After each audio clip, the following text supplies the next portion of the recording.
What up, Wizards? It's Dev and the Chicken back on the couch for some... You leaving, Chicken? Well, it's Dev back on the couch from Mtg. We like it a magic for some Modern Horizons previews. We are really coming down to the wire on these, and there's only a few left. But on Tuesday, we had a ton of new good stuff to look at. Everything from brand new land cycles to reprints of land cycles to more incredible reprints into Modern to some amazing rares, maybe an answer to Ragavan. There's a lot coming up today, so let's go ahead and jump into it. Now, starting with the lower rarity stuff, most of which is very, very good. But I'm going to start today with two cards that I think just are kind of cool, and I'm not sure where exactly they go, although one of them could definitely have some commander applications. But enough dilly-dally. We can't dither-dather anymore. Let's look at Bespoke Battlewagon and Territory Culler. Now, Bespoke Battlewagon is 4 mana. It's 3 and a blue for a 5/6 vehicle that crews for 4.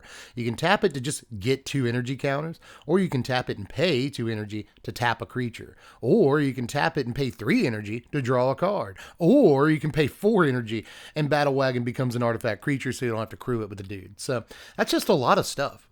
That's the only reason I really like this, is that it does so much. It does like 4 different, very distinct things. It's also a 4 mana 5/6, which is not nothing, but it's not modern playable or anything.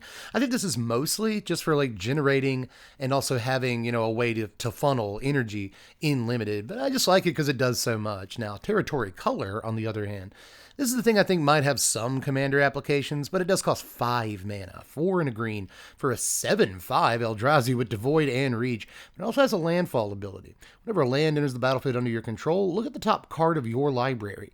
If it's a creature card, you may reveal it and put it into your hand. If you don't put the card into your hand, you can put it into your graveyard. So that's kind of neat. Surveil-ish thing where you get to put a creature into your hand whenever a land comes into play, which can actually happen a whole bunch of times in the same turn if you're doing it right. So maybe landfall decks in Commander might actually want this, but again, 5 mana is a bit much. That said, they get like, whatever it is, 12 lands a turn. It's like realistically 2 or 3 lands a turn when they're really rocking and rolling. So this could draw you a bunch of cards and just get rid of a bunch of chaff or do graveyard stuff for you, whatever. So I actually think this might have a shot there. Now, back there, I briefly mentioned that we got a new sort of land thing today. They're actually fetch lands at common. Does that mean they're good or they're bad? I'm actually not sure, but we got 10 of these today. They're all called landscapes. These are all lands that tap for a colorless mana, and then they can search up 3 specific kinds of basic lands and put them into play tapped. But you can also cycle them for their 3 color cost. Like whatever lands they can go get, you can also cycle them for that cost. And that's actually potentially very good. As far as modern playability goes, I just think you'd stick to the fetch lands like 9 times out of 10, right? Or 99 times out of 100, really. But, these might have plenty of applications, especially in like Oops All Lands decks and stuff. It's good to have, 2 different 10 land cycles now that cycle for 3 mana, right? These along with the Triomes. So that's, 15 lands, right? There's not, the other 5 Triumphs don't quite exist yet, but still, you get what I'm trying to say here. There's a bunch of lands now that cycle for 3, and that could be relevant, and honestly, I think just in limited, especially with all the other multicolored lands in the set, like you'll never have a problem making the colors that you need to make. But with that said, if you've already made the colors you need to make, it's pretty handy to be able to cycle these. I don't know, I've been talking about them too long. I just think they're a really neat land cycle. Now, Hydroid Electric specimen here is perhaps the end of these MDFCs in the set. They just keep coming, so I'm not really sure how many there are going to be before it's all said and done. But this one I wanted to point out because it actually looks really good. Like all MDFCs like this that have an untapped land on the other side like this one does. This is one of those where you pay 3 life or it enters tapped, and it just taps for a blue mana. But that's typically very good just in and of itself, and it's almost incidental what's on the actual non-land side of the card. But in this case, again, I think they did pretty well. This is 3 mana, 2 and a blue for 1/4 weird with flash. And when it ETBs, you may change the target of target instant or sorcery spell with a single target to specimen. Sick. That's actually a really good way to like mess around with whatever your opponent is trying to do to interact with you or whatever. So I don't know. I think this is actually super usable, although like a fairly steep cost for what it's doing, right? But even though it's not like Tishana's Tidebinder or anything, like it's definitely disruptive interaction that also has a land on the other side. Like, I don't know, man. If you're playing against something that doesn't have a lot of interaction in it, then suddenly like, Laboratory, you just play that. So I don't know. There's just, this is one of those MDFCs that like even though we've seen whatever it is, like 25 MDFCs in the set, this only really stuck out to me. Now, we got a couple more cards to go before we get to the uncommons I really like from today, but here's a couple that I think might almost certainly have some sort of commander application. Here's Monstrous Vortex and Skittering Precursor, which I really like, but I'm going to start with Vortex first. This is 4 mana, 3 and a green for an enchantment. Whenever you cast a creature spell with power 5 or greater, discover X, where X is that spell's mana value.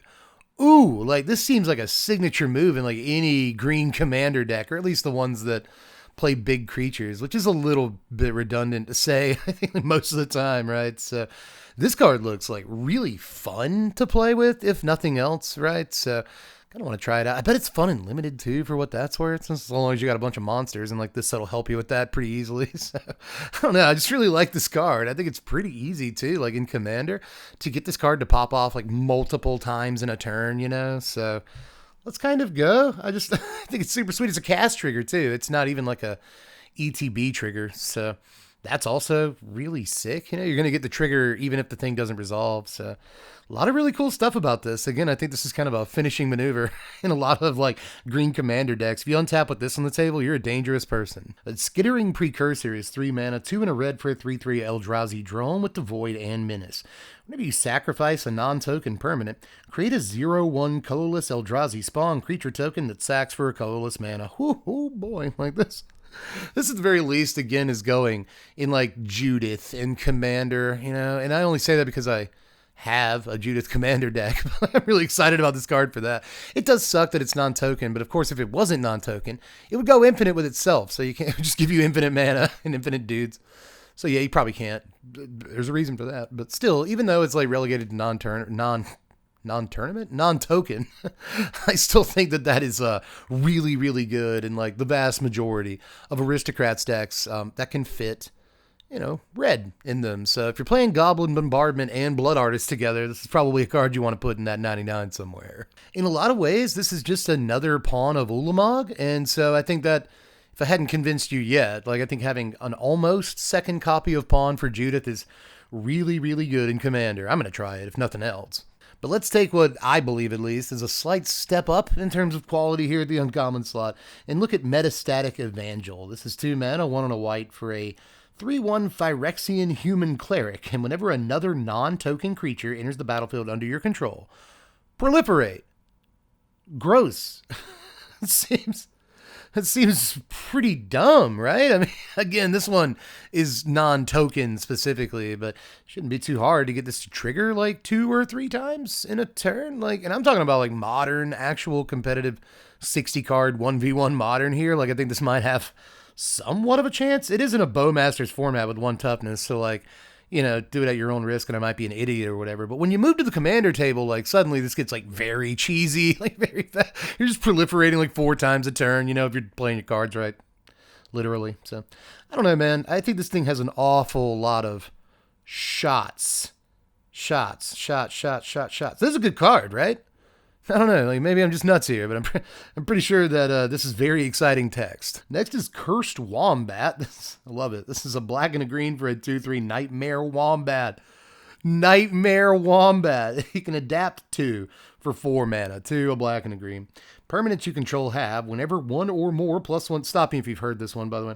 Permanents you control have, whenever 1 or more +1/+1 counters are put on this permanent, put an additional +1/+1 counter on it. This ability triggers only once each turn. Neat that it says permanents and not just creatures. That's kind of cool. But it's a Winding Constrictor, Hardened Scales, one of these things.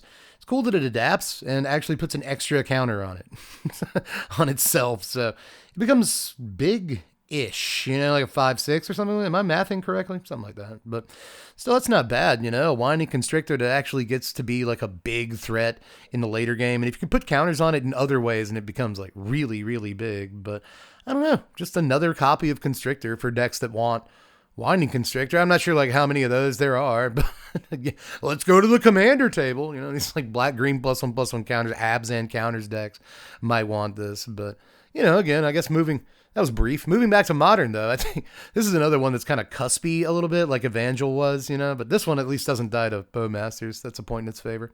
Either way, I like having some redundancy with Constrictor. Now, the next to last uncommon I want to look at today is Lion Umbra. This is just 2 green mana for an aura that enchants specifically a modified creature. Enchanted creature gets +3/+3 and has Vigilance and Reach. And of course, this is an Umbra. It has Umbra Armor. To refresh your memory, or read it to you for the first time, Umbra Armor means that if the enchanted creature would be destroyed, instead remove all the damage from it and destroy this aura. So, sick, right? So kind of a pseudo indestructible at least one time kind of thing. This reminds me, and I think it's supposed to, of Daybreak Coronet from like Future Sight. It was a long time ago. But it's green, you see. And I think that Daybreak Coronet could only enchant an enchanted creature, whereas this can enchant like 2 different kinds of creatures besides just enchantment creatures, or enchanted creatures. So that's pretty sweet right there. A little bit more spread. And +3/+3 and Vigilance for 2 mana is great. It's so good, especially for Bogle's decks and other kind of Aura-Z decks or whatever. So really, really sweet card here, I think. And you could even make the argument it could have been rare. Like Daybreak Coronet was rare, but it's 17 years later, whatever it is. So I can definitely understand the downshift to uncommon. Just overall a very cool Magic card, but a playable one too, I fear. Especially considering Daybreak Coronet didn't have the whole your guy doesn't die one time thing. That's actually the best part of the card in a lot of ways. Umbra Armor is a really, really cool ability. But we'll move on to, I'm calling it my favorite uncommon of the day. I'm doing that. This is Solar Transformer. This is 2 mana for an artifact that ETB's tapped. And when it ETBs, you get 3 energy counters. You can tap it for a colorless, or you can tap it and pay an energy to add 1 mana of any color. This gives you 3 energy when it comes into play. And that's why it's like my favorite uncommon of the day. I don't think that it's like better necessarily than like Lion Umbra or Cursed Wombat or maybe even Metastatic Evangel, but I do think that 2 mana for 3 energy and then ramp every turn after that is busted a little bit. Like in the decks that want it, usually these energy decks are going to be 3 colors, Teamer most likely. It's looking like still. And so they can play this no matter like what their mana looks like on turn 2, which is important. And I'm telling you guys, man, 3 energy is like so much. It's so much, dude. Like, we do have a blue spell that costs 1 mana, gives you 2 energy. We have a red removal spell that gives you 3 energy to kind of work with for the removal part of it. But most of the time it's going to like remove Bowmasters and you get 2 energy. That's awesome. Remove like Ragavan or something and you get 2 energy. It's gross. So Transformer, the fact that it's just 2 mana for 3 energy, I think is huge. Like, we've already seen all these cards that want you to have, like 4 to 6 energy, but like turn 3 or 4 for them to like really pop off. And this helps you get a long way there and still ramp into something important on the next turn. Like, we've seen energy payoffs that cost 4 mana that would normally suck because they're 4 mana, but like with this, they're theoretically 3 mana and you get energy to do stuff with them. I don't know, man. I'm probably talking about the card too much, but I just think there really is something to this. I guess what I'm saying is that when it comes to the Transformer, it is definitely more than meets the eye. I couldn't leave that joke on the table. I apologize. Urza's Incubator and Branching Evolution are next. These are new to Modern. They are reprints. Apparently, even if I make that very clear, people are still in the comments like, those are reprints. It's like, yeah, no, I said that. Anyway, Incubator is from Destiny. This is like the 2nd or 3rd card in the set from Destiny. They're just everything that's not nailed down to the reserve list. They're reprinting from Destiny. But Incubator is 3 mana for an artifact, and when it enters the battlefield, you choose a creature type. Creature spells of the chosen type cost 2 less to cast. It's always been a fun line of text, but Incubator didn't do much, honestly, like back then when it was first printed. But A, we didn't have Commander, and B, it was like 1998 or 9, and we didn't really have. Like, Magic was pretty young. Like, we didn't have a lot of creatures. Even people played, like, typal elves and goblins and stuff back then, but even we only had, like, 5 years worth of goblins to work around with. Now we have, like, 30, so the card might be a little bit better in a format like Modern, but I do still think it's pretty slow. Like, your same problem exists as did back then. You're skipping your turn 3 most of the time. Even in Elves, you're skipping your turn 2 if you like Llanowar Elves or Mystic on turn 1. And then cast this on 2. You're skipping like a really important turn in a format like Modern in order to get this on the table. Pray that it doesn't get hit by like Pick Your Poison or some other thing. And If I will say though, just like back in the day, you untap with it. You have the right cards in your hand. You just rain bodies onto the table, dude. Like you get 3 guys on turn 4, like really easily, especially in elves, where you have extra ramp already. You get like 5 dudes. You just like throw your hand onto the table and tell them to deal with it. So this is a gross card. This has always been a gross card. And especially since Commander has been a thing, like it's definitely come up in value since it was back in the day, but I'm still not too sure that it does stuff in like 1v1 competitive formats, but I'd love to be proven wrong. Now, I had thought that Branching Evolution was already in Modern, but I've seen like 3 people post today that this is the first time it's come to Modern. So, okay, Branching Evolution's in Modern now. Branching Evo is 3 mana. I thought it already was. 2 and a green for an enchantment. If 1 or more +1/+1 counters will be put on a creature you control, twice that many +1/+1 counters are put on the creature instead. So yeah, again, it's a Hardened Scales or like a Windy Constrictor or whatever. It's one of these. But instead of an extra +1/+1 counter, you have to pay a couple extra mana compared to Hardened Scales. And suddenly you get twice the amount of +1/+1 counters, which is actually very good. But, there's a reason Hardened Scales is a pretty playable Magic card. It's 1 mana. You get it down on turn 1, and you just untap it on turn 2. This isn't that. It's like way slower. So, I'm not too sure about this one for like actual competitive Modern play, but I guess it's good to have another Commander reprinting. I don't know. Maybe I'm wrong, and it's just like busted in Modern, but I'm not seeing it right now. And we're back. Bet you thought you'd never see us again. I have a tail. She's here, I promise. She's just hiding behind me. Anyway, there are rares today that weren't ever printed in a set before this, and I actually think might be relevant and all that. Turns out though that what is it, 2 out of 3? Yeah, 2 out of 3 ain't bad.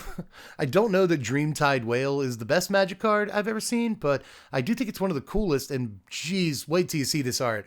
I've just said the name of the card, but I still haven't put it on screen. I apologize for that. Here's the art for the card. And I'll go ahead and tell you what the card does, too, while I'm at it. See, I am a good content creator. 3 mana, 2 and a blue for a whale. It's a 7/5 with Vanishing 2. Whenever a player casts their second spell each turn, proliferate.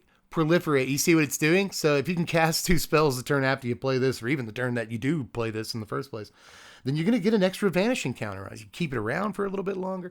A 3 mana 7/5, y'all. Y'all, a 3 mana 7/5. That's so good, dude. It doesn't have any keyword abilities. It's basically vanilla, and you're just like racing against the clock and the number of cards you can logistically have in your hand, right?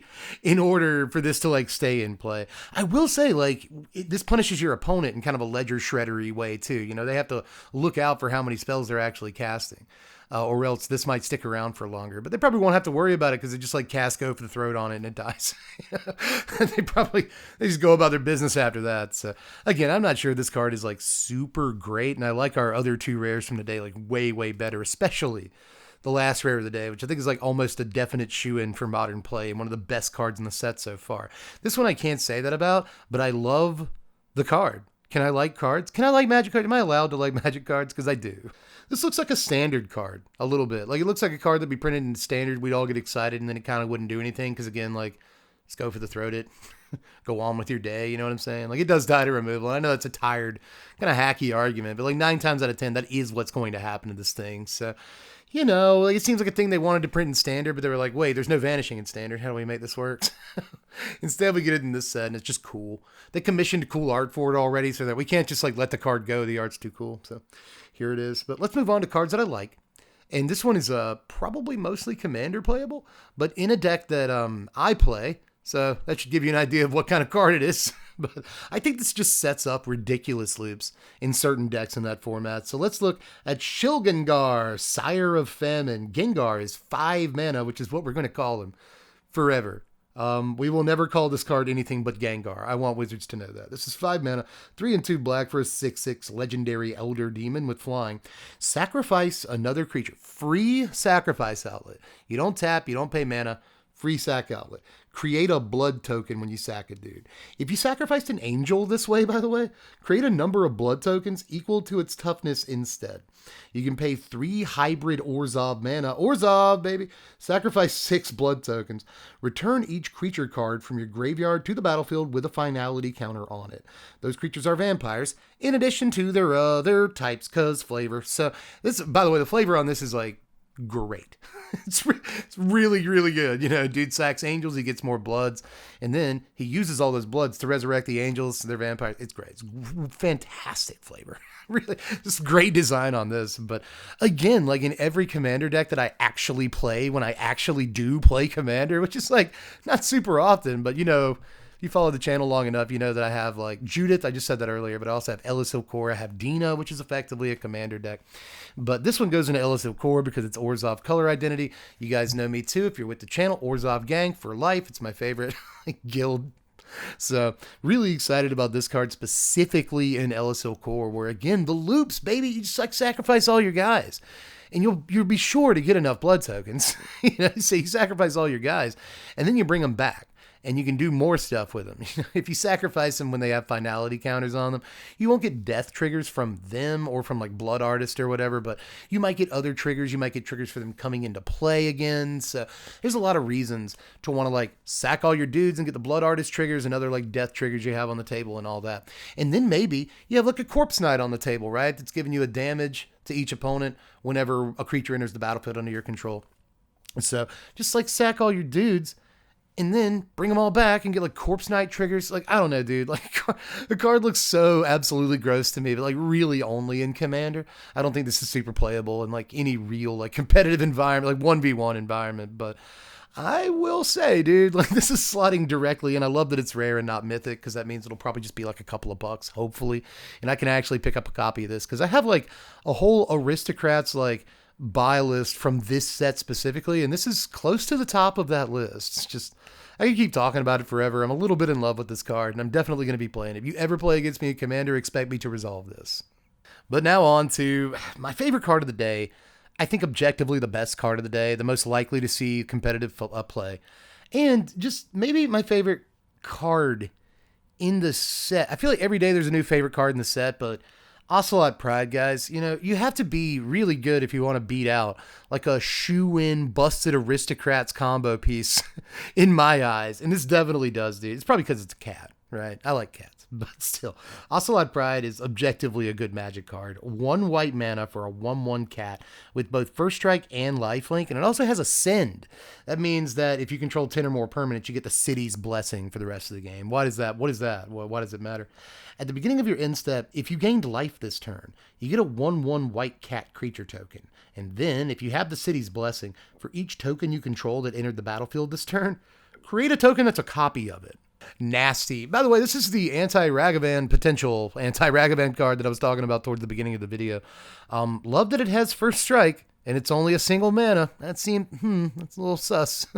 I just think that that's like a potential application for the card, but obviously a 1 mana 1/1 First Strike lifelink is not like the most impressive stat line in the world, but especially if you go first, it's somewhat likely this gets in on turn 2 fairly easily. And when it does, it's going to create a token for you. I like that it creates tokens for you, whether you have the City's Blessing or not. It's obviously very easy to gain life outside of just this thing attacking, especially in Modern, so it's going to provide a pretty steady stream of tokens for you, which makes it easier than it already is to get the City's Blessing, and it's already like pretty easy to get the City's Blessing. And at that point, not only will you get 2 cat tokens, but like if you created any other tokens, you get to double those up too. It's just like absolutely stupid for a single mana worth of investment, you know? And there's actually not that much opportunity cost. Like I know it's a 1 mana guy that's with 1/1 as far as PT is considered. So like that's opportunity cost right there. But I guess what I mean by that is there's not a whole lot of deck building concession one has to make to actually get this in their deck, you know? Do you want to play it over something like, what was it, Legion's Landing or something, some other like more desirable 1-drops in Modern, at least in some decks? I'm not too sure, but I do think that it answers a problematic-ish card in Legacy, you know, at the very least. But it answers like other problematic-ish cards. It isn't a Bowmasters format, so everything with 1 toughness you do have to look at kind of sideways. It might not be as good as I want it to be, but I will say that this kind of extra token creation is good in multiple formats. Commander, I'm talking about Commander, but I'm also talking about like, been using that gag a lot this season, but I'm also talking about like actual, again, competitive 60 card environments. This could be a very good card, again, especially if you win the flips. Really expecting something from this card, and I might be overhyping it slightly, and I want to say that objectively, but also, like I said back there, I think objectively, again, I'll use that word, this is a good Magic card. that can really snowball in the right situation. And I don't think it's too hard to engineer the correct situation either. I think that if you just play this on one, remove your opponent's 1 or 2 drop, get in and start snowballing, it's a lot to deal with. We just did a reload on Mythic Spoiler, everybody, and whoop whoop, there's a new card. And it's actually really good. For some reason, a new card got uploaded to Mythic Spoiler at like 3 o'clock in the morning as I'm recording this video. Yeah, I know, I have a weird sleep schedule. Stop. Anyway, Arena of Glory is the newest card from the set, and it's great. It's pretty good. It's the red card in the cycle of lands that enter untapped if you control like the corresponding basic, right? In this case, it enters untapped unless you control a mountain, is how that line of text is written. It taps for a red, but you can also pay a red and tap it and exert it. That means it doesn't untap during the next turn. And you can add 2 red mana. If that mana is spent on a creature spell, it gains haste until end of turn. So it effectively costs 2 mana to use this ability because you have to pay 1 mana and then tap it, which could be a mana. So it doesn't really generate 2 mana. It doesn't generate any actual positive mana. So it's a little lame. You know, I could see looking at this card and being like, ooh, 2 mana, but no, not really. And you have to exert it next turn, so it like sort of costs 3 mana, like 2.5. You're not going to have one of your mana next turn. So, you know, there's some like caveats to this card, but still, every other turn getting, you know, guaranteed haste on one of your creatures is pretty good, man. Like, again, I'll bring up the forbidden term opportunity cost. I know you've probably heard it too much, but I always bring it up when it comes to these specific lands in this set. And when it comes to this one, I think the opportunity cost is dreadfully low, considering it's mostly going to go in mono red aggro decks anyway, that not only have plenty of mountains, you know, they have 20 mountains for this to see when it comes into play. So it's going to come into play untapped, theoretically more often than any of these other lands, at least. But also, it cares about creatures. It's going to give creatures haste, and 9 times out of 10, it's going to be an aggro decks, right? So it does a really good thing for the decks it's going to end up in anyway. So it's a really sweet lands here, you know, giving like your late game ripped off the top of your library 3 or 4 drop, like guaranteed haste is pretty huge. So this card is great. Like whether we're talking about modern or potentially legacy even, you know, but even commander, you know, this is almost certainly a shoe-in for play in multiple formats. It's a good Magic card, and I'm glad we could end the day on it. Well, ladies and gentlemen, that is all we got for this one. There's a few more spoilers coming down the pipeline, so I think I'll be doing another one at some point tomorrow, but we have a lot to do when it comes to putting the finishing touches on this set. I might do that thing on Twitch where I review every single card in the set in a speed run. Maybe. I'll probably maybe do that. Let me know in the comment section if you want to see me do that. Aside from that, we do have the sleepers in the set and like the top 20 or 25 cards to go over too. So a lot of stuff to talk about. And then we get to get deep into the rotation stuff for standard when we return to that format. Once we start getting back into that. Rotation-proof decks and all those videos. We're going to get together with Power Dragon and talk about the cards we're going to miss the most. That's going to be a fun video. We got the Mono Green Summer Cube coming up very soon. So again, basically what I'm getting at is please subscribe to the channel. Please clap. Please sub to the channel. It would mean a lot to me. It helps out a lot. Aside from that, like the video on your way out. And if you really want to help out, you can check out the Patreon, $1 a month to vote on what content we do around here. And it just, again, $1 a month doesn't seem like a lot, but it helps out so much. And I think I'm worth $1 a month. Probably. I don't know. But anyway, you be the judge. If anything, I'm just glad that you're still here watching the video. Thanks for making it to the end and watching. Chicken go a little bit crazy. She's about to lose her mind. Don't worry. We're leaving the room soon, baby. Anyway, I love you guys. I'm dead from the place. Just let me know how you felt about all the stuff down there in the comments section, how bad my takes are. You can even tell me, I don't know if you know this, because, you know, it doesn't happen. You can even tell me how good my takes are. You know, they'd have to be good. Either way, I'm signing off, guys. That is Allski, Kowalski, and Italy Lewitsky. It's also Itsky Lewitsky. Should know my own catchphrases. I'm dead from the place. Thanks for watching, Wizards. Spread love and be kind.